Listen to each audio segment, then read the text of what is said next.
morning and a very warm welcome to all our viewers on Doordarshan as you bring you this morning live show Sports Cafe. This daily program, which will be divided into two segments. The first segment will be focused on the review of newspapers, the facts of current interest on sports, and the second segment would be on yoga, aerobics and fitness. Today's focus would be on yoga. I'm your host Arjun Chaudhary, and with me in the studio is our guest expert Shri G. Rajaraman. A very warm welcome to you on the program, sir. Morning, Arjun.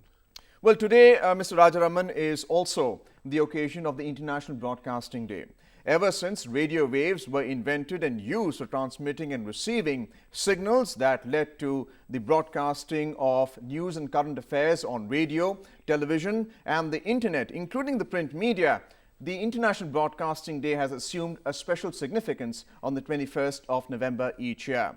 So let us now begin the first segment of Sports Cafe with the review of the newspapers. We'll start with PV Sindhu's win, following with cricket, then half marathon, the Delhi half marathon, and finally Ronaldo's comments after his hat-trick in the La Liga.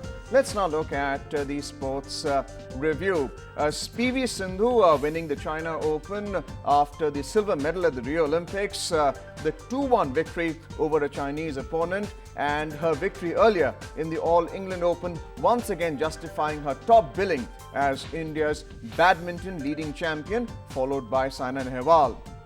This is of course the Dainik Bhaskar, where the coverage is in Hindi, and PV Sindhu is cutting across all borders with her victory at the Rio Olympics, and once again reiterating her victory at the China Open, which is a Super Series win, and that would increase her points and her ranking as far as world badminton is concerned. Let's now put the question to Mr. G. Rajaraman about PV Sindhu, who I am sure he has been following for a long time, ever since her entry at the Gopi Chand Academy. Mr. Rajaraman, are you surprised by her win? Clearly a confidence booster after her victory, silver medal at the Rio Olympics. No, it should not come as a surprise. It should actually be a reiteration of her determination.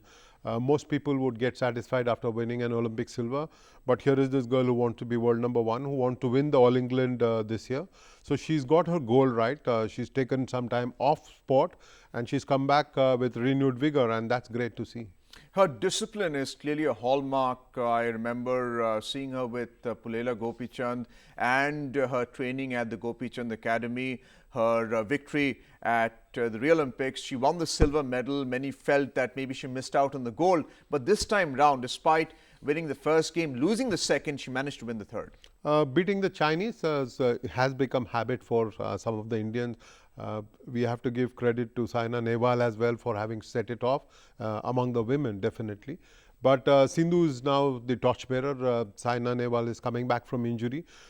Sindhu has always been determined. She's got terrific sporting genes. Father was an international volleyball player. Mother played volleyball as well.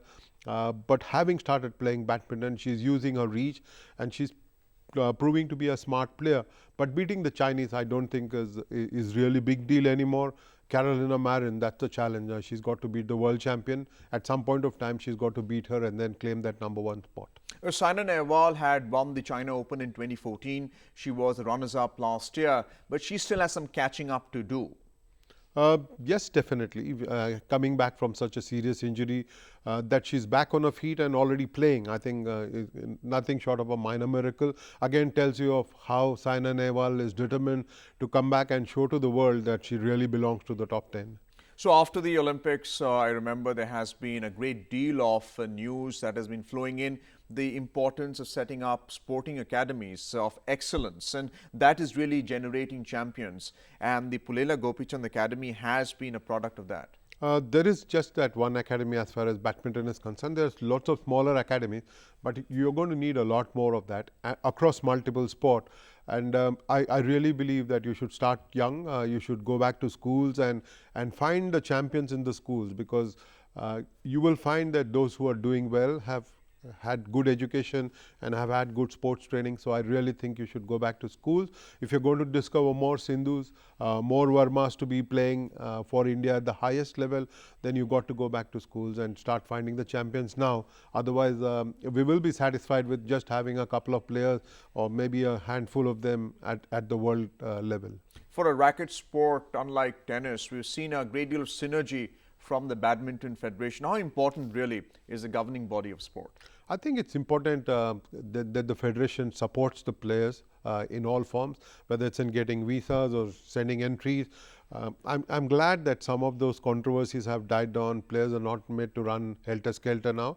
But with the government supporting the federations, I think that is massive.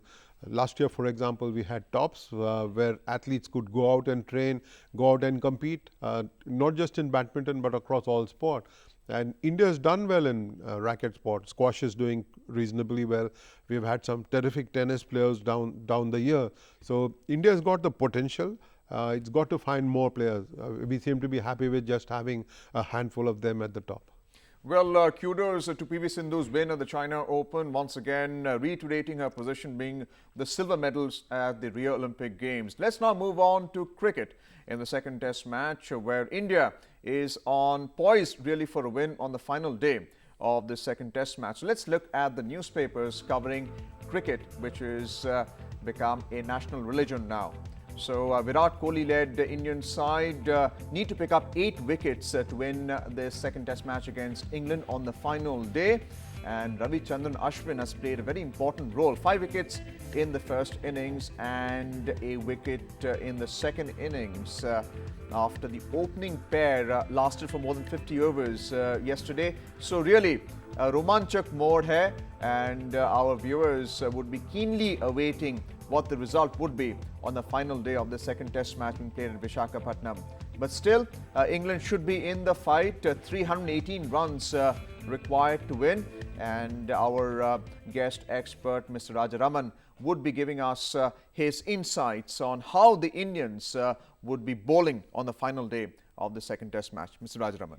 I think they just need to keep plugging away, because the pitch is played better than most would have expected. There is some variable bounce, especially with Ashwin getting the ball to scoot. I think the challenge for the English batsmen is larger than for the Indian bowlers. You just need to bowl 8 good deliveries and ensure that you take that 1-0 lead in the series. I think India's got the upper hand, especially the wicket of Alistair Cook. They were playing with a dead bat all of yesterday afternoon and evening. And to get those 2 wickets in those final few moments of the day, I think India has done well to claw itself back and put itself in a situation from where it can go on to win this test match. I don't see England scoring 318 runs on a difficult track. It is not a minefield, but it's not going to be easy playing shots. You need to be of Virat Kohli's class. Joe Root is perhaps one batsman who can take it away from India, but 318 is a tall order. Ashwin has been a revelation once again, pipped as an all-rounder with his batting performances. He's picked up 5 wickets as a bowler in the first innings and 1 in the last evening's bowling. How important is he to the Indian bowling attack on the final day? Arjun is ranked world number 1. So it's not a surprise at all that he's bounced back from a disappointment of the first test match in Rajkot. He's a thinking bowler. He's got Anil Kumble to help him out in the dressing room if he needs help. There is Virat Kohli to chip in as well. The think tank has helped Ashwin come along, and he's picked up 5 wickets in the first innings, and he's always challenging the England batsmen. And with the accuracy of Jadeja to support him at the other end, I think taking on Ashwin is not going to be easy for the English batsmen. How important is Virat Kohli to the Indian performance on the final day, because the captain's support is very important for the bowlers themselves? It goes without saying, Arjun, goes really without saying, because if a captain doesn't back his bowlers with the right field placing, Sunil Gavaskar has written in the Times of India that he would have expected a more attacking field, would have liked a forward shot, a silly point for Alistair Cook, especially when Jadeja was bowling. So these are things that maybe Virat Kohli will pay some attention to. No point in having a long off, but Virat will have had his plans for Alistair Cook. At the end of the day, he's got his wicket, and I think that's all that matters. So after the the performance yesterday, where the opening pair batted for more than 50 overs. They put on 79 runs for the first wicket. The approach of the English batsmen, starting with Joe Root in the first morning of play, would be exactly how? I think Root will play his natural game. I don't see him playing the Alistair Cook kind of a knock. Root will play his typical attacking balance percentage cricket. He might try and push India on the defensive, but India knows it's got to deliver 8 very, very good balls today to get those 8 wickets and win the test match. And I won't be surprised if India wins between lunch and tea today. What about the fielding of India? Would you say that it's up to the mark? Because a spin bowler would depend upon the close-in catchers also performing. Not going to be easy taking those half chances, Arjun, especially on a track where the ball is doing a lot in terms of bounce. It's not breaking as much as the spinners would have liked, but the bounce is variable. And if it's keeping low, for example, even an edge is not going to carry to slip or to slip point or to forward short leg. So it's going to be a challenge for the fielder. But I think they have shown an improvement from the first test match, and I think Sridhar, the fielding coach, will be pretty happy with what India has done in this test match. So you've given us a projection about India's win, because it seems quite favorable right now. Just for the benefit of our listeners, there would be 3 sessions, and exactly how many overs of play left? Well, you have to bowl at least 90 overs in a day, and so that's as much as India's got, pretty much 90 overs. If the spinners are bowling, maybe you squeeze in about 95 or 96 overs. But if you can't get wickets in say 80 overs, then I don't see us winning in those final moments. We've had a great test match in Rajkot to set the series off. This has the makings of another great test match, but India can kill it by taking those 8 wickets in quick time. Well, just as our guest expert, Mr. Rajaraman, had projected that India should likely win the second test match on the final day between lunch and tea. So 8 wickets for India to pick up, and England need to score 318 runs to win the second test match. An exciting test match for all our viewers. And let's now move on to the next story, which is on the half marathon that was being held in Delhi. And let's look at the newspaper review on that. Well, as we can see, the Kenyan Rio gold medalist Kipchoge winning the Delhi half marathon in 59.44 seconds. This was followed by the Ethiopian, who had finished second, more of a track runner, but managed to keep pace. And that is the coverage as far as the Delhi half marathon is concerned. Tremendous performance at the Rio Games for the Ethiopian and the Kenyan runners, once again showing to the Delhi public and the world at large that we are still the best when it comes to distance running. So let's put the question now to our guest expert, Mr. G. Rajaraman. No surprises about the African dominance in the half marathon, 21.097 kilometers? Definitely not. It was expected that the Olympic champion in marathon would go on to win the half marathon. If he had not won, then we would be talking a different story, and maybe that would have come even about 10 minutes earlier on. But with half marathon, I think it was expected that the Kenyan Kipchoge would go on to win in Delhi. So the story also covers about the statements from the Delhi half marathon champion that they used to high altitude training, and running on the Delhi streets was really not such a challenge, especially for the lungs. Definitely not. For those who train in the hills, for those who train at high altitudes, Delhi is not so much a challenge. There was questions about Delhi's ambient air quality, and for him to run without a mask, for all of them to be running without a mask, I think that tells us that sometimes we go overboard with the levels of pollution in Delhi. But the athletes were not complaining. They had no issues running in Delhi. Pleasant Sunday morning, terrific arrangements by the Delhi police and the traffic police as well. People were not so inconvenienced. I think it was a great event and a great advertisement for Delhi. So the women also dominating from Ethiopia, Degefa winning the women's half marathon. So once again, the dominance has been complete. But how would you rate their experience participating at the Delhi half marathon? I think they all enjoy coming to India. We've had Asafa Powell, for example, a world-class 100-meter runner coming in and enjoying his time. We tend to make a lot more, those who live in Delhi tend to make a lot more noise about how Delhi is, but they have enjoyed it. I'm sure the African runners, the women especially, would have enjoyed competing in Delhi. I think the arrangements were fabulous, and that's all an athlete is looking for. When he or she sets on the road to run a half marathon, he wants safety. He wants good refreshments to be provided along the way, and I think if those are given, and if the crowd does not interfere with the running, they're quite happy. And I think Delhi also enjoyed the half marathon yesterday morning. So it's a great event when it comes to tourism, also for the public participating in half marathons like this, which is not as great a challenge as a full marathon of 42 kilometers. So all kudos to the success of the Delhi half marathon, which was won by Eliud Kipchoge. For the men's, let's now move on to the other story, this time from the world of soccer. Well, Ronaldo's hat-trick in the La Liga against Atletico Madrid, once again reiterating why he has won the Ballon d'Or so many times. After the World Cup, questions have been raised about Ronaldo's effectiveness as far as international football is concerned. But for our viewers, we can clearly see how well he's doing in the La Liga, and it's always pleasurable to watch what's going on in the National League at Spain. European football with all its skill and dazzle. Let's put the question now to Mr. G. Rajaraman. Ronaldo having to prove himself once again.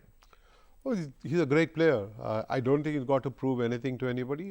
There are statements about how his hat-trick has come as a slap in the face of his critic.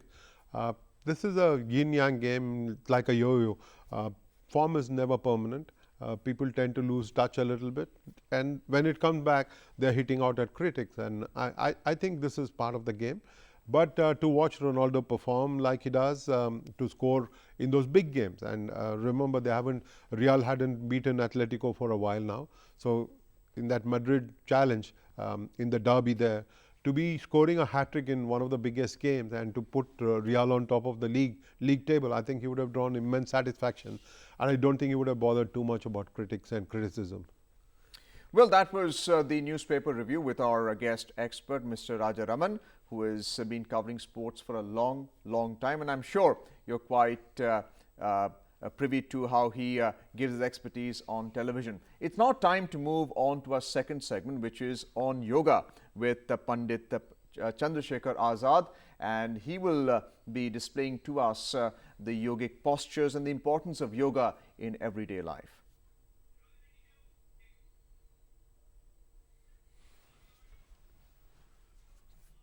का अभ्यास हम आपके सम्मुख प्रस्तुत कर रहे हैं। स्थिति बना लें, सीधे खड़े हों, दोनों पैरों के पंजे पास पास मिलाकर रखें, रीढ़ सीधी, गर्दन सीधी, सिर सीधा। सूर्य नमस्कार की प्रथम स्थिति बनाएं, नमस्कार मुद्रा, दोनों हथेलियां परस्पर जुड़ी हुई, अंगूठे सीने को स्पर्श किए हुए सूर्य नमस्कार मंत्र से प्रारंभ करें।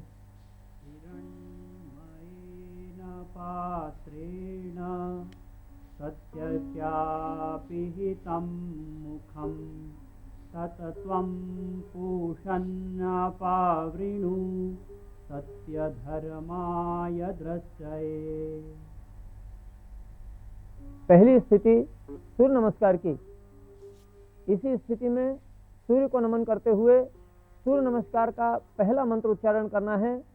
ओम ह्राम मित्राय नमः।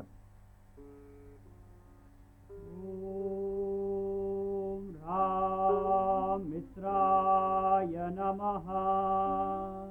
धीरे धीरे दोनों हाथ नीचे ले जाएं। अब दोनों हाथ सामने फैलाते हुए ऊपर उठाते जाएं और भुजाएं कान तक ले जाएं। दोनों भुजाएं कान को छू जाएं तो हल्का सा बदन को पीछे झुकाकर ढीला छोड़ दें। इसी स्थिति में कुछ देर सुखपूर्वक स्थिरता पूर्वक ठहरें। श्वास सामान्य गति से चलती रहे। सूर्य नमस्कार की इस दूसरी स्थिति में दूसरे मंत्र का उच्चारण करना है। ओम ह्रीम रवये नमः। ओम ह्रीम रवये नमः। धीरे धीरे शरीर सीधा करें और भुजाएं कान से स्पर्श किए रहे और आगे झुकते जाएं। शरीर को आगे झुकाकर सामने लटकाते हुए ढीला छोड़ें। हाथ जमीन की तरफ लटकते जाएं, सिर घुटनों की तरफ जाए। अगर हाथ जमीन को छू सकें तो छुएं, न छू सकें तो लटकाकर ढीले छोड़ दें। कपाल अगर घुटनों को छू सके तो छू जाए। कुछ देर इसी अवस्था में सुखपूर्वक स्थिरतापूर्वक ठहरें। सूर्य नमस्कार की इस तीसरी स्थिति में मंत्र का उच्चारण करना है। ओम ह्रूम सूर्याय नमः। सूर्याय नमः। अब दाहिना पैर पीछे ले जाएं। जितना ज्यादा पीछे फैला सकें पैर को पूरा पीछे फैलाएं। घुटना सीधा रखें, बायां घुटना बाईं बगल में, गर्दन सीधी, दृष्टि सामने। इसी स्थिति में कुछ देर सुखपूर्वक स्थिरतापूर्वक ठहरें। सूर्य नमस्कार की इस चौथी स्थिति में मंत्र का उच्चारण करना है। ओम ह्रीम भानवे नमः। ओम ह्रीम भानवे नमः। बायां पैर भी पीछे ले जाएं। दोनों पैर परस्पर जोड़ लें। पैरों की अंगुलियां और एड़ियां परस्पर मिल जाएं। पूरे शरीर को दंड के समान सीधा रखें। एड़ियों से सिर की चोटी तक सारा शरीर सीधा। पूरे शरीर का भार हाथों की हथेलियों और पैरों की अंगुलियों पर। कुछ देर इसी स्थिति में सुखपूर्वक स्थिरतापूर्वक ठहरें। अब इसी स्थिति में मंत्र का उच्चारण करना है। ओम ह्रोम खगाय नमः। ओम ह्रोम खगाय नमः। धीरे धीरे घुटने जमीन पर लाएं। पैरों के अंगूठे मिलाकर एड़ियां बाहर फैला दें और नितंब एड़ियों पर टिका दें। सर को लटका दें जमीन की तरफ, कपाल जमीन को छू जाए। कुछ देर शांत चित्त भाव से इस अवस्था में रुकें।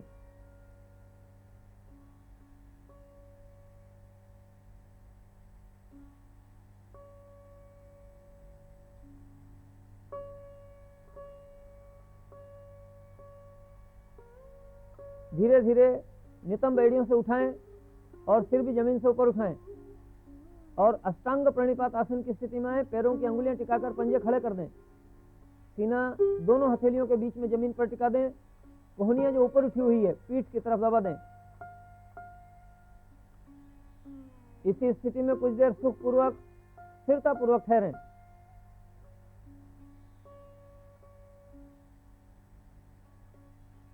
इसी स्थिति में मंत्र का उच्चारण करना है। ओम ह्रः पूष्णे नमः। ओम ह्रः पूष्णे नमः। पैरों के पंजे पीछे फैला दें। सीना आगे फैलाते हुए कमर जमीन पर ले आएं। कपाल जमीन पर टिकाएं। कोहनियां पीठ की तरफ दबाकर रखें। अब धीरे धीरे सिर नाक थोड़ी जमीन को स्पर्श करते हुए सिर ऊपर उठाएं। सीना ऊपर उठाएं। नाभि से नीचे तक का भाग जमीन से ऊपर उठाकर गर्दन को पीठ की तरफ झुकाकर लटका दें, ढीला छोड़ दें। पैरों के पंजे और एड़ियां मिलाकर रखें। इस स्थिति में शरीर को ढीला छोड़ें और यहीं सुखपूर्वक स्थिरतापूर्वक ठहरें।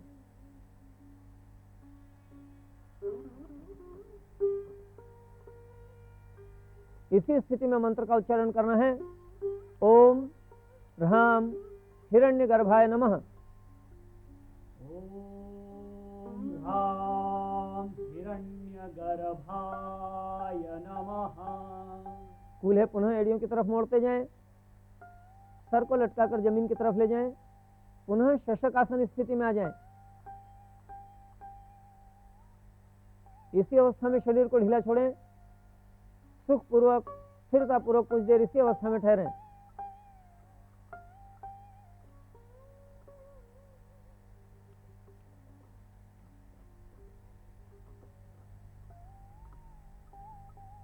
कूल्हे एड़ियों से और सिर जमीन से ऊपर उठाते जाएं। दोनों पैरों की अंगुलियां टिकाकर पंजे खड़े कर दें और घुटने भी जमीन से ऊपर उठा दें। तब एड़ियां जमीन की तरफ ले जाएं और सिर दोनों भुजाओं के मध्य में ढीला छोड़कर लटका दें। शरीर को पर्वताकार स्थिति में ले आएं। इसी स्थिति में कुछ देर सुखपूर्वक स्थिरतापूर्वक ठहरें।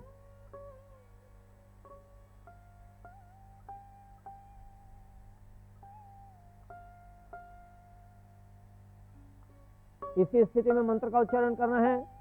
ओम ह्रीम मरीचये नमः।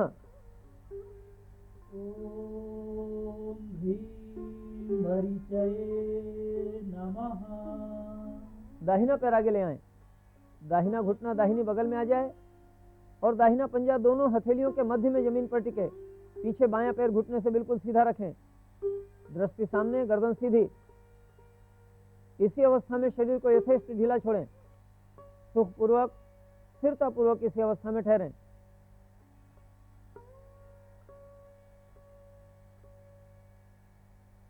इसी स्थिति में मंत्र का उच्चारण करना है। ओम ह्रूम आदित्याय नमः।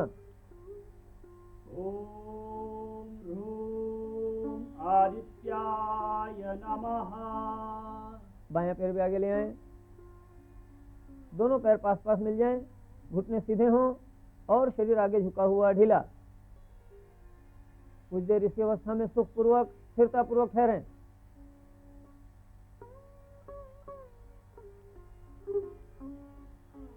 इसी स्थिति में मंत्र का उच्चारण करना है। ओम ह्रीं सवित्रे नमः। ॐ ह्रीं सवित्रे नमः। धीरे धीरे हाथ ऊपर उठाते हुए शरीर को सीधा करें।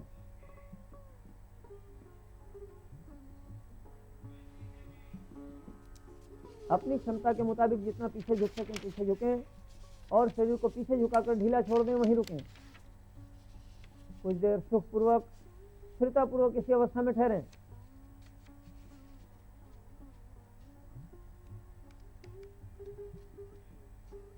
इसी स्थिति में मंत्र का उच्चारण करना है। ओम ह्रोम अर्काय नमः। ॐ ह्रों अर्काय नमः। धीरे धीरे वापस शरीर सीधा करें और पुनः पहली स्थिति में नमस्कार की स्थिति में आ जाएं। दोनों हथेलियां परस्पर जोड़ लें, अंगूठे सीने को चिपका कर रखें, रीढ़ सीधी, गर्दन सीधी, सिर सीधा, दृष्टि सामने।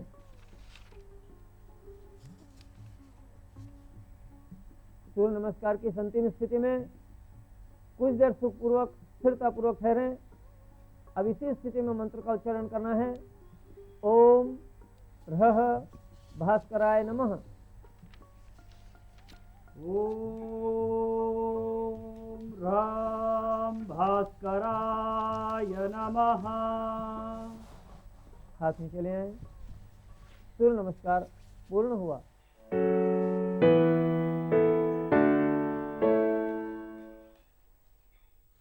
And that was a Surya Namaskar using different yoga asanas by Yoga Guru Pandit Chandrasekhar Azad, as we just saw the end of the second segment on yoga. I hope you enjoyed that, and it would be a perfect start to the day if you were also to perform the yoga asana. But before we close, we like to ask a question to our guest expert, Mr. Rajaraman, for the benefit of myself and the viewers about what's going to happen on the final day of the test match once again. Mr. Rajaraman, last day, all eyes on the spin bowlers, whether they will be able to take 8 wickets or not. How will the pitch behave and how will our bowlers perform? I think the pitch has held itself firm.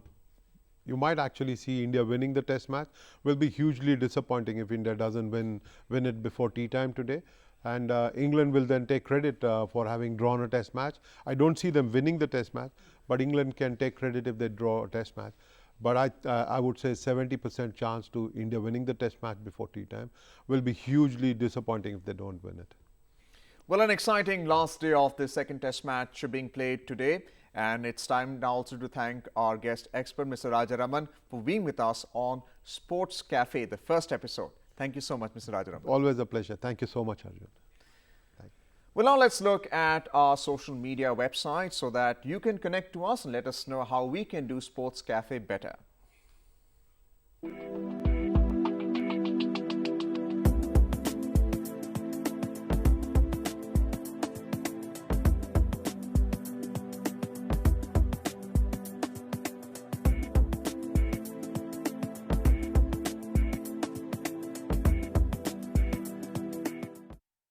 Get in touch with us on Sports Cafe and do join us on this daily program at 9 o'clock in the morning, which will run till 9:30 in the morning as well. Till then, it is goodbye and namaskar from us.